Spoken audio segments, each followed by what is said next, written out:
première ligne du tramway d'Alger relie les communes du Sindé et Bourg-el-Kifen depuis Ruisseau, sur 30 stations qui atteindront 36 à la réception définitive du projet qui s'étendra jusqu'à Dargana.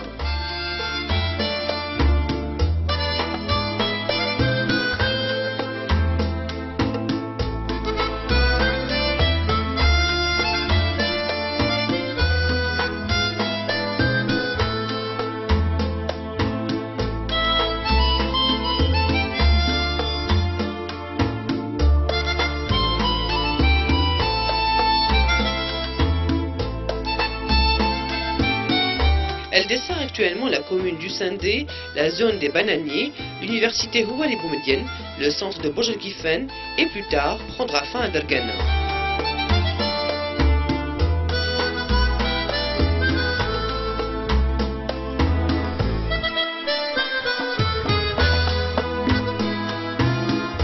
Un premier tronçon de 7,2 km, situé à l'est de la capitale, reliant Bourg-el-Kifen à la cité Mourtaza El-Rouni, a été mis en exploitation le 8 mai 2011. Il a été ensuite prolongé le 15 juin 2012 à la station multimodale des Fusillés dans le centre-ville, offrant ainsi une interconnexion avec le métro.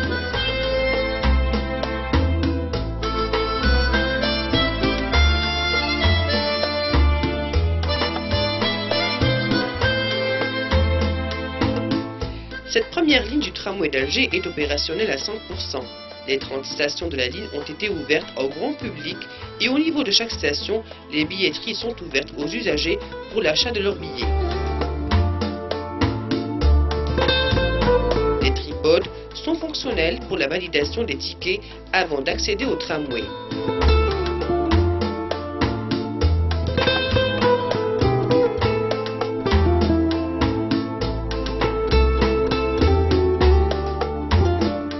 Les afficheurs d'informations voyageurs, en arabe et en français, et la motorisation silencieuse offrent des conditions de voyage agréables aux usagers.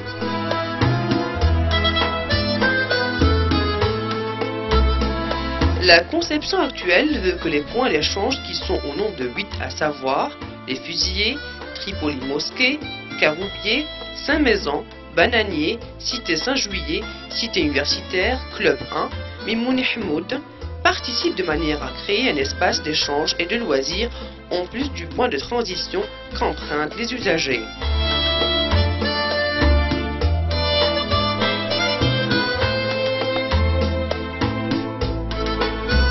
Véritable pôle d'échange, la station Les Fusillés bénéficie d'un agréable coin vert pour permettre aux usagers de se détendre en attendant le tram.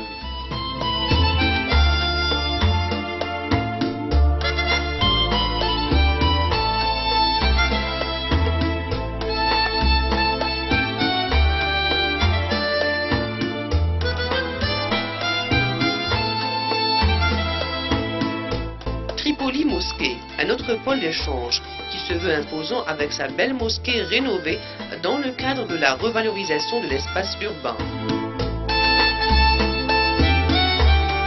S'inspirant du style architectural de l'université, la station Caroubier offre aux étudiants un espace de détente et de révision. Le poste de commande centralisé PCC s'élève au milieu du centre opérationnel du tramway.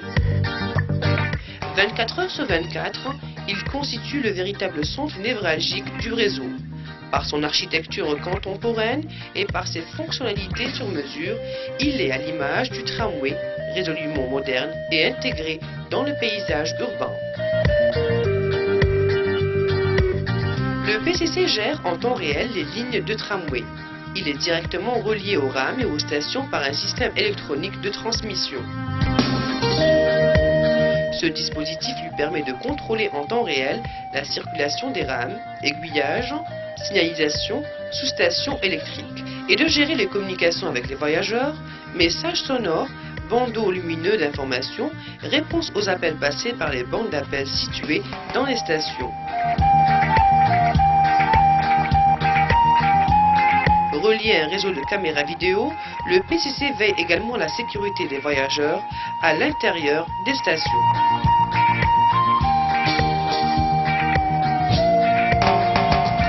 Les Les opérations de maintenance et de réparation, technique et de carrosserie du matériel roulant sont toutes effectuées au sein du centre opérationnel du tramway. Les équipements nécessaires à ces interventions sont regroupés dans un atelier. Cet espace est conçu et équipé pour permettre aux techniciens spécialisés d'accéder directement en tout point de la rame, des toitures jusqu'au soubassement.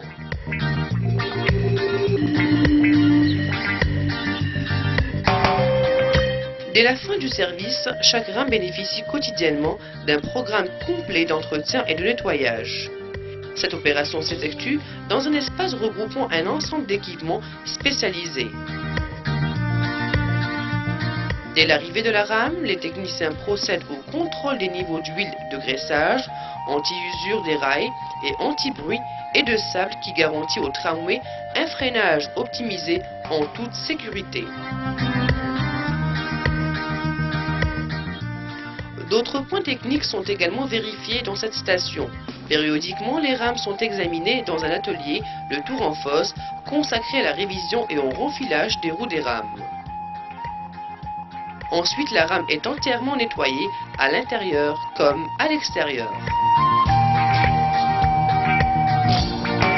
Chaque nuit, les rames du tramway sont regroupées dans un vaste garage. Ce garage permet d'accueillir 41 rames de 45 mètres de long. Les rames sont réparties sur plusieurs voies de remisage au moyen d'un peigne d'aiguillage. Le garage dispose également d'une voie de test pour effectuer toutes les vérifications de bon fonctionnement et de freinage. 11 sous-stations électriques sont situées le long de la ligne 1 et sont opérationnelles. Ces installations transforment le courant 10 kV alternatif en courant 750 de volts continu, voltage nécessaire à l'alimentation de la ligne aérienne de contact fournissant l'électricité aux rames du tramway.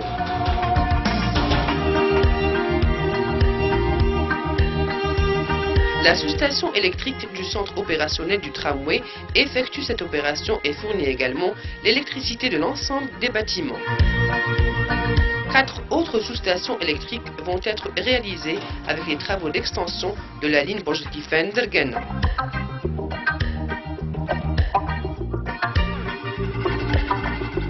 Situé juste après le centre opérationnel du tramway, l'ouvrage d'art 6 a été conçu pour permettre au tramway d'enjamber la route nationale numéro 24. L'ouvrage d'art 5 est fracturé en deux parties. La première partie enjambe la voie rapide sud après Sorekal. La deuxième partie enjambe la route nationale numéro 5.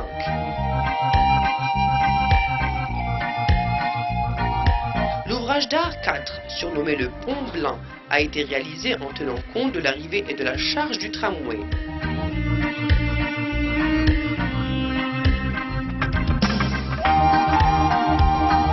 Situé au niveau des pins maritimes, l'ouvrage d'art 3 est conçu de façon à avoir un passage pour les voitures et un autre pour le tram pour enjamber aisément la voie express.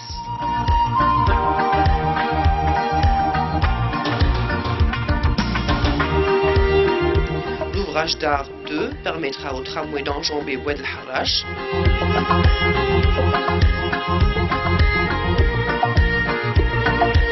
Avec les extensions qui sont en cours de réalisation, le tramway d'Alger comptera 6 autres stations, à savoir la station Sidi Idriss Benzarga, Café Chergui, Faculté biomédicale, Dergana Cité et Dergana Centre sur une longueur de 7 km.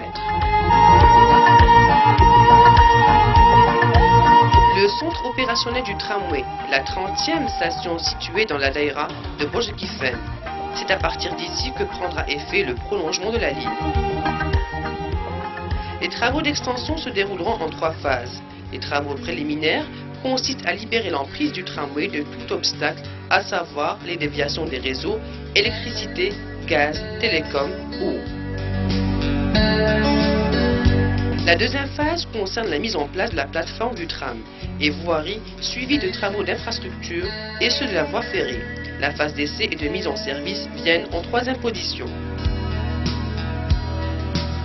À l'état actuel, ce n'est que le début de l'extension. La première étape vient d'être achevée. Et la deuxième étape, à l'état actuel, ce n'est que le début de l'extension. Et la première étape vient d'être achevée. Et la deuxième étape consiste en une opération de décaissement pour arriver à poser la dalle de fondation et poser les voies et en parallèle commenceront les travaux de l'aménagement urbain.